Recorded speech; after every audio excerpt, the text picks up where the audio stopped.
Hello my dear students, welcome to my channel Alpha Knowledge Box. इस video में आज हम एनसीईआरटी कक्षा 6 हिंदी मल्हार के पाठ 12 हिंद महासागर में छोटा सा हिंदुस्तान के प्रश्न उत्तर को करने वाले हैं और ये वीडियो प्रश्न उत्तर की पार्ट 2 वीडियो है। पार्ट 1 वीडियो को इस तालिका तक डिस्कस किया था और पार्ट 2 वीडियो को यात्रा वृतांत की रचना से स्टार्ट करेंगे। अगर अभी तक आपने पार्ट 1 वीडियो नहीं देखी है तो इस वीडियो की लिंक आपको इसी वीडियो के डिस्क्रिप्शन बॉक्स में मिल जाएगी या फिर चैनल के प्लेलिस्ट क्लास 6 हिंदी मल्हार से आप इस वीडियो को देख सकते हैं। यहाँ पर पाठ की कुछ पंक्तियाँ दी गई हैं, चलिए इन्हें पढ़ते हैं। इतने में कोई मील भर की दूरी पर हिरणों का एक झुंड दिखाई पड़ा। अब तो जवान सिंह उठे और दो ओर को चल दिए। एक तो थोड़ा सा आगे बढ़कर एक जगह बैठ गया, लेकिन दूसरा घास के बीच छिपता हुआ मोर्चे पर आगे बढ़ने लगा। इन वाक्यों को पढ़कर ऐसा लगता है मानो हम लेखक की आंखों से स्वयं वह दृश्य देख रहे हैं, मानो हम स्वयं भी उस स्थान की यात्रा कर रहे हैं जहाँ का वर्णन लेखक ने किया है। कई बार जब कोई हमें कोई बात बताता है, कोई कहानी सुनाता है, तो हमें भी ऐसा महसूस होता है जैसे उस दृश्य के सामने हम स्वयं हों। वही बात यहाँ पर कही जा रही है। हम उस दृश्य की कल्पना करने लगते हैं और वो दृश्य हमें कल्पना में दिखाई देने लगता है। यह इस यात्रा वृत्तांत की एक महत्वपूर्ण विशेषता है। यदि आप इस यात्रा वृत्तांत को थोड़ा और ध्यान से पढ़ेंगे तो आपको और भी बहुत सी विशेषताएं पता चलेंगी। यहाँ पर ये बोला जा रहा है कि पाठ को फिर से पढ़िए। आपको इसमें जो भी विशेष बातें दिखाई देती हैं उसे अपने साथियों के साथ साझा करिए और लिखिए। जैसे लेखक ने बताया है कि वह एक स्थान से दूसरे स्थान तक कैसे और कब पहुँचा, आप ये विशेषता भी लिख सकते हैं। या फिर आप लेखक की सिंहों से मुलाकात का वर्णन कर सकते हैं। लेखक द्वारा सिंहों और हिरणों के झुंड की गतिविधियों का वर्णन कर सकते हैं। लेखक के द्वारा मॉरिशस की भौगोलिक स्थिति का वर्णन कर सकते हैं। लेखक के द्वारा मॉरिशस की संस्कृति का वर्णन कर सकते हैं। या फिर लेखक के द्वारा शिवरात्रि का वर्णन कर सकते हैं, जो भी लेखक ने पाठ में वर्णन किया है। अगला है अनुमान या कल्पना से। यहाँ पर जो भी प्रश्न दिए गए हैं उनका आप अनुमान लगाइए या अपने कल्पना से उन्हें लिखिए। अपने समूह में मिलकर चर्चा कीजिए। कहाँ पर है? मॉरिशस वह देश है जहाँ बनारस भी है, गोकुल भी है और ब्रह्म स्थान भी है। मॉरिशस में लोगों ने गली मोहल्ले के नाम इस तरह के क्यों रखे होंगे? यहाँ पर कुछ बातें मैंने लिखी हैं, आप इन्हें पढ़कर चर्चा कर सकते हैं या फिर अपनी कल्पना का प्रयोग करिए। पहले में आप कह सकते हैं कि मॉरिशस वह देश है जहाँ बनारस भी है, गोकुल भी है और ब्रह्म स्थान भी है। मॉरिशस में लोगों ने गली मोहल्ले के नाम इस तरह के इसलिए रखा होगा क्योंकि वहाँ के लोग भारत से ही गए हैं और भारत उनके तन मन में बसा है। खा पर है कोई 7-8 सिंह लेटे या सोए हुए थे और उन्हें घेरकर 8-10 मोटरें खड़ी थीं। आपने पढ़ा कि केन्या का राष्ट्रीय पार्क पर्यटकों से भरा रहता है। पर्यटक जंगली जानवरों को घेरे रहते हैं। क्या इसका उन पशुओं पर कोई प्रभाव पड़ता होगा? अपने उत्तर के कारण भी बताइए। संकेत दिया हुआ है। राष्ट्रीय पार्क के बंदरों सिंहों का व्यवहार भी बदल गया है। यहाँ पर आप चर्चा कर सकते हैं। केन्या का राष्ट्रीय पार्क पर्यटकों से भरा रहता है। पर्यटक जंगली जानवरों को घेरे रहते हैं। इसका उन पशुओं पर कोई प्रभाव नहीं पड़ता होगा क्योंकि ये सभी पशु हर दिन इसी तरह से पर्यटकों से घिरे रहते हैं। पशु पर्यटकों के आदी हो चुके हैं, उनके व्यवहार बदल चुके हैं। गा पर है हिरणों का एक झुंड दिखाई पड़ा जिसके बीच एक जिराफ बिल्कुल बेवकूफ़ की तरह खड़ा था। सिंहों के आसपास होने के बाद भी जिराफ क्यों खड़ा रहा होगा? यहाँ पर आप कह सकते हैं कि सिंहों के आसपास होने के बाद भी जिराफ इसलिए खड़ा रहा होगा क्योंकि भागने पर शेर उस पर हमला कर सकते थे और शेर झुंड पर हमला नहीं करते, इसलिए वह हिरणों के झुंड के बीच बेवकूफ़ों की तरह खड़ा रहा। घा पर है मॉरिशस के मध्य में एक झील है जिसका संबंध हिंदुओं ने परियों से बिठा दिया है और उस झील का नाम अब परी तालाब हो गया है। उस झील का नाम परी तालाब क्यों पड़ा होगा? अक्सर कई चीज़ों का नाम उसकी सुंदरता पर या फिर किसी पुरानी कहानी से जोड़ दिया जाता है। यहाँ पर आप कह सकते हैं उस झील का नाम परी तालाब इसलिए पड़ा होगा क्योंकि तालाब या तो परियों जैसा सुंदर होगा या वहाँ के लोगों ने कोई तालाब से परी की कोई कहानी जोड़ रखी होगी। ये सारी चर्चाएं आपको काल्पनिक रूप से करनी है, इसलिए आप अपनी कल्पना के अनुसार यहाँ पर लिख सकते हैं या चर्चा कर सकते हैं। और अंगा पर है आपको यह जानकर आश्चर्य होगा कि लगभग 50 साल पहले परी तालाब का नाम बदलकर गंगा तालाब कर दिया गया है। मॉरिशस के लोगों ने यह नाम क्यों रखा होगा? आप चर्चा कर सकते हैं कि मॉरिशस की संस्कृति भारत से जुड़ी हुई है। भारत की गंगा नदी में आस्था होने के कारण भारत की सबसे पवित्र नदी से संबंध जोड़ने के लिए वहाँ के लोगों ने परी तालाब का नाम गंगा तालाब रख दिया होगा। अगला है शब्दों की बात। नीचे शब्दों से जुड़ी कुछ गतिविधियां दी गई हैं। इन्हें करने के लिए आप शब्दकोश, पुस्तकालय, अपने शिक्षकों और साथियों की सहायता भी ले सकते हैं। यहाँ पर लिखा हुआ है संज्ञा के स्थान पर। इस हेडिंग से ही आपको समझ जाना चाहिए यहाँ पर किसकी बात की गई है। का पर लिखा हुआ है हिरनों ने ताड़ लिया कि उन पर सिंहों की नजर पड़ रही है, अतः वे चरना भूलकर चौकन्ने हो उठे। इन पंक्तियों में रेखांकित शब्दों पर ध्यान दीजिए। इन वाक्यों में ये शब्द किसके लिए उपयोग किए गए हैं? ये शब्द हिरनों के लिए उपयोग में लाए गए हैं। आप जानते हैं कि हिरन यहाँ पर संज्ञा शब्द है। जो शब्द संज्ञा शब्दों के स्थान पर उपयोग में लाए जाते हैं उन्हें सर्वनाम कहते हैं। आप संज्ञा के बारे में पढ़ चुके हैं कि किसी वस्तु, व्यक्ति या स्थान के नाम को संज्ञा कहते हैं। यही बात यहाँ पर कही जा रही है। और जब संज्ञा के स्थान पर हम कोई दूसरा शब्द प्रयोग करते हैं जो संज्ञा को संबोधित करता है उसे हम सर्वनाम कहते हैं। यही बात यहाँ पर कही जा रही है। जैसे यहाँ पर उन शब्द हिरनों के लिए बोला गया है, ये सर्वनाम है। वे सर्वनाम के लिए प्रयोग किया गया है। वे भी हिरनों के लिए प्रयोग किया गया है। आगे है, अब नीचे दिए गए वाक्यों में सर्वनाम शब्दों को पहचानिए और उनके नीचे रेखा खींचिए। पहला वाक्य है, हाँ बच्चे हाफ पैंट पहन सकते हैं लेकिन गांधी टोपी उस दिन उन्हें भी पहननी पड़ती है। यहाँ पर किसी खास दिन की बात की जा रही है, उसके लिए उस सर्वनाम का यूज़ किया गया है, अर्थात उस सर्वनाम है और उन्हें बच्चों के लिए प्रयोग किया गया है। ये भी सर्वनाम शब्द है।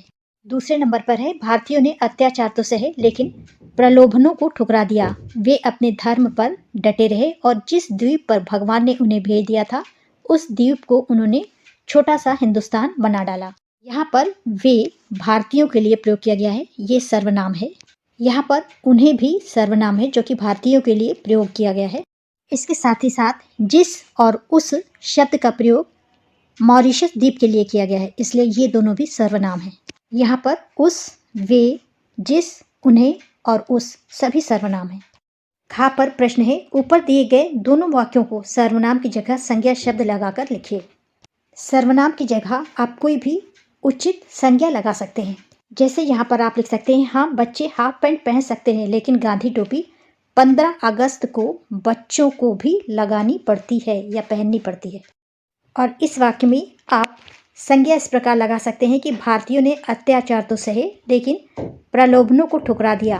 भारतीय अपने धर्म पर डटे रहे। यहाँ पर भारतीय मॉरिशस में भगवान ने उन्हें भेजा था। जिस द्वीप पर आप मॉरिशस लगाएंगे, यहाँ पर उस द्वीप मॉरिशस को उन्होंने छोटा सा हिंदुस्तान बना डाला।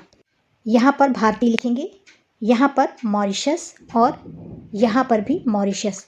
उन्हें यहाँ पर भारतीय लिखेंगे और उन्होंने भी एक सर्वनाम है, इसलिए यहाँ पर आप लिखेंगे भारतीयों ने छोटा सा हिंदुस्तान बना डाला। अगला है, पहचान पाठ के आधार पर आपने इस यात्रा वृत्तांत में 3 देशों के नाम पढ़े, भारत, केन्या और मॉरिशस। पुस्तकालय या कक्षा में उपलब्ध मानचित्र पर भारत को तो आप सरलता से पहचान ही लेंगे। पाठ में दी गई जानकारी के आधार पर बाकी दोनों देशों को पहचानिए। इसके लिए आपको वर्ल्ड मैप देखना होगा। ये है एशिया महाद्वीप। यहाँ पर ये वाला पार्ट जो है ये इंडिया का है, ये पूरा।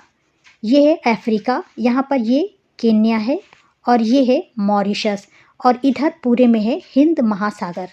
अब है पाठ से आगे आपकी बात। यहाँ पर प्रश्न इस तरह के पूछे गए हैं जिनके उत्तर आपको स्वयं देने हैं। जैसे का पर लिखा हुआ है, वहाँ जो कुछ भी देखा वह जन्म भर कभी नहीं भूलूंगा। क्या आपने कभी ऐसा कुछ देखा, सुना या पढ़ा है जिसके बारे में आपको लगता है कि आप उसे कभी नहीं भूल सकेंगे? उसके बारे में अपने समूह में बताइए। इसे आपको अपने समूह में अपने साथियों के साथ, मित्रों के साथ चर्चा करनी है, बताना है। इसी तरह से खा पर लिखा है, हमें अफ्रीका के शेरों से मुलाकात कर लेनी चाहिए। शेरों से मुलाकात नहीं की जाती। इसका मतलब है शेरों को पास से देखना। इस तरह के शब्दों का या वाक्यों का प्रयोग लोगों को अपनी बातों को सुंदरता से प्रकट करने के लिए या प्रभावी बनाने के लिए की जाती हैं। यहाँ पर लिखा हुआ है, आपने अब तक किन किन पशु पक्षियों से मुलाकात की है। मुलाकात का मतलब है मिलना, पास से देखना। वह मुलाकात कहाँ हुई थी, बताइए। इसे भी आपस में चर्चा करना है। गा पर है, यह ऐसी सफलता की बात है जिस पर सभी भारतीयों को गर्व होना चाहिए।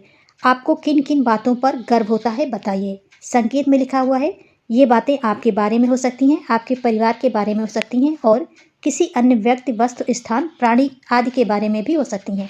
इसे भी आपको चर्चा करना है। आपको किन किन बातों पर गर्व होता है, इसके बारे में भी आपस में बातचीत करनी है, चर्चा करनी है।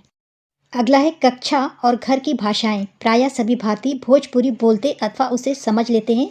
यहाँ तक कि भारतीयों के पड़ोस में रहने वाले चीनी भी भोजपुरी बखूबी बोल लेते हैं। ये पाठ से लिया गया है। भारत एक बहुभाषी देश है। भारत में लगभग सभी व्यक्ति एक से अधिक भाषाएं बोल या समझ लेते हैं। आप कौन कौन सी भाषाएं बोल समझ लेते हैं? आपके मित्र कौन कौन सी भाषाएं बोल समझ लेते हैं? इसके बारे में यहाँ दी गई तालिका को पूरा कीजिए। तालिका में यहाँ पर उन भाषाओं के नाम लिखने हैं जिसे आप बोल या समझ लेते हैं। यहाँ पर आपके मित्र जिन भाषाओं को बोल या समझ लेते हैं उनके नाम लिखना है और यहाँ पर आपके परिवार के लोग जिन भाषाओं को समझते या बोलते हैं उन्हें लिखना है। इसके बाद है चित्रात्मक सूचना, इसे बोलते हैं इन्फोग्राफिक्स। नीचे दिए गए चित्र को देखिए। इसमें चित्रों के साथ साथ बहुत कुछ शब्दों में कुछ जानकारी दी गई है। इसे चित्रात्मक सूचना कहते हैं। जैसे आप किसी विज्ञापन के लिए कोई पोस्टर देखते हैं, वो भी चित्रात्मक सूचना है। यहाँ पर बहुत सारी महत्वपूर्ण जानकारियाँ हैं। जैसे यहाँ पर लिखा हुआ है, जब मॉरिशस में गूंजा जय हिंद। यहाँ पर एक पिक्चर दिखाई गई है जब लोगों ने वहाँ पर जय हिंद का नारा लगाया होगा और यहाँ पर भारत का झंडा भी दिखाई दे रहा है। 68% लोग मॉरिशस में भारतीय हैं।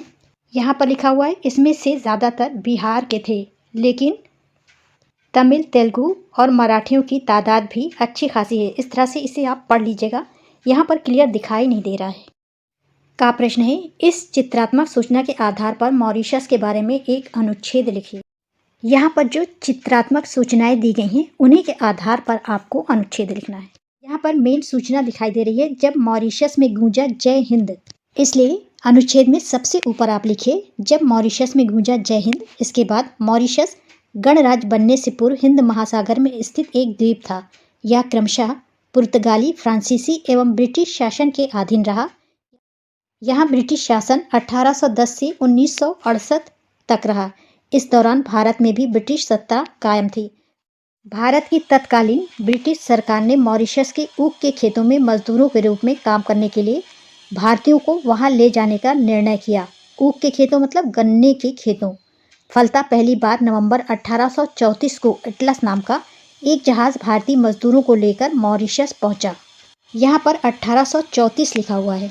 अनुच्छेद में सभी बातें इस चित्रात्मक सूचना से ली गई हैं, इसलिए आप इनका ध्यान रखते हुए वाक्य बनाएं।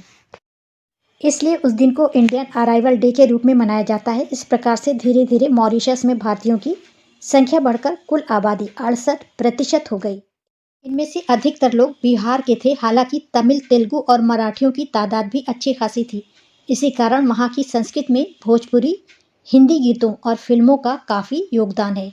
वहाँ की संस्कृति और परंपरा में भारतीयता स्पष्ट रूप से नजर आती है।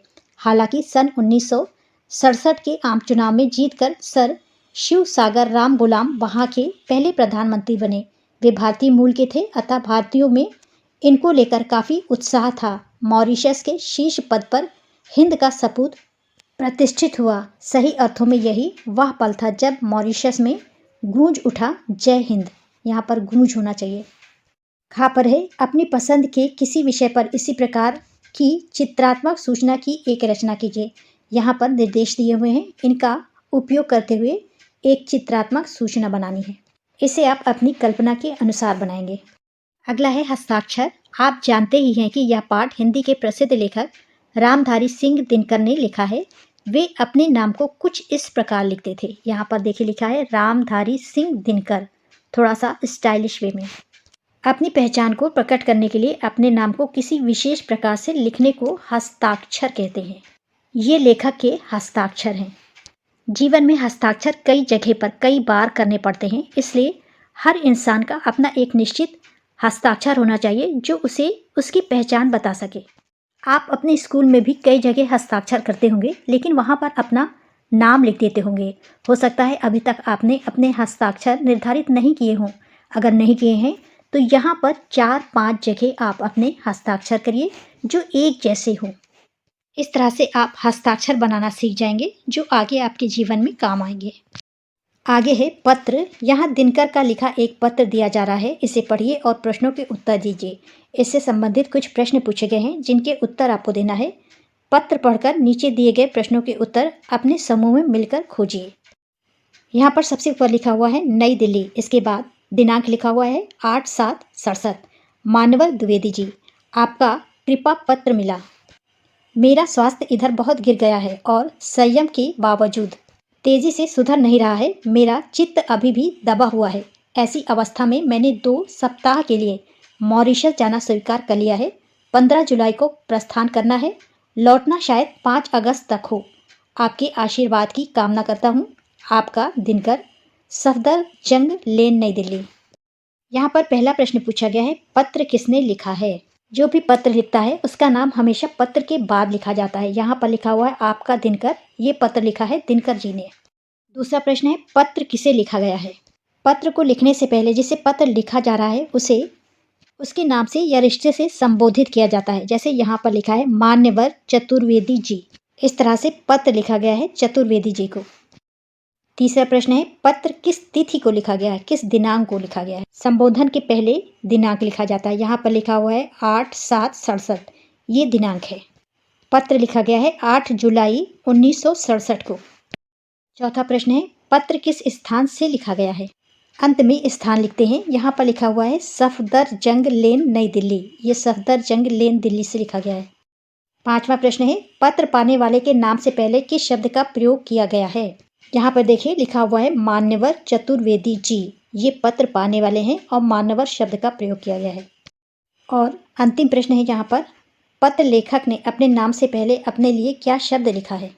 यहाँ पर लिखा हुआ है आपका दिनकर, इसलिए शब्द होगा आपका। अगली हेडिंग है, उलझन सुलझाओ। का पर है, जहाज नौरोबी से 4 बजे शाम को उड़ा और 5 घंटों की निरंतर उड़ान के बाद जब वह मॉरिशस पहुंचा तब वहां रात के लगभग 10 बज रहे थे। जहाज नौरोबी से शाम 4 बजे उड़ा तो उसे 5 घंटे की उड़ान के बाद रात 9 बजे मॉरिशस पहुंचना चाहिए था, लेकिन वह पहुंचा लगभग 10 बजे क्यों। इस प्रश्न के उत्तर को आप यहाँ से समझ सकते हैं। ये भारत की घड़ी का टाइम है। यहाँ पर 5:20 हुए हैं और यहाँ पर 4 बजने को 10 मिनट बाकी हैं, अर्थात 3:50 हुए हैं। इस तरह से आप कह सकते हैं कि 9 बजे की जगह 10 बजे इसलिए पहुंचा क्योंकि दोनों जगह के टाइम में अंतर है। खा पर प्रश्न है, नीचे 2 घड़ियों के चित्र दिए गए हैं। एक घड़ी भारत के समय को दिखा रही है, दूसरी घड़ी दिखा रही है कि उसी समय मॉरिशस में कितने घंटे और मिनट हुए हैं। इन घड़ियों के अनुसार नीचे दिए गए प्रश्नों के उत्तर दीजिए। पहला प्रश्न है, भारत में क्या समय हुआ है, और दूसरा है मॉरिशस में क्या समय हुआ है। घड़ी में देखिए, भारत की घड़ी में 5:20 हुए हैं और मॉरिशस की घड़ी में 4 बजने को 10 मिनट बाकी हैं, 3:50 हुए हैं। यहाँ पर उत्तर में आप लिखेंगे, घड़ी के अनुसार भारत में समय 5:20 हुआ है, जबकि मॉरिशस में 3:50 हुए हैं। अगला प्रश्न है, मॉरिशस और भारत के समय में कितने घंटे और मिनट का अंतर है। यहाँ पर देखिए, ये भारत की घड़ी आगे चल रही है और ये पीछे चल रही है। जब ये सुई यहाँ से घूम करके यहाँ तक आएगी तब 1 घंटे होंगे, और जब वापस ये घूम करके यहाँ तक आएगी, जैसे ये सुई दिखाई दे रही है, तब आधे घंटे होंगे। इसलिए 5:40 हैं भारत की घड़ी में, तो 1.5 घंटे के बाद मॉरिशस की घड़ी में 5:20 होंगे। इस तरह से दोनों देशों के समय में लगभग 1 घंटे 30 मिनट का अंतर है। उलझन सुलझाव का अंतिम प्रश्न है, जिस समय भारत में दोपहर के 12 बजे होंगे उस समय मॉरिशस की घड़ियाँ कितना समय दिखा रही होंगी। ये होगा 10:30, क्योंकि भारत की घड़ी 1.5 घंटे आगे है। और अंत में है आज की पहेली। आज हम आपके लिए एक अनोखी पहेली लाए हैं। यहाँ एक वाक्य दिया गया है, आपको पता करना है कि इसका क्या अर्थ है।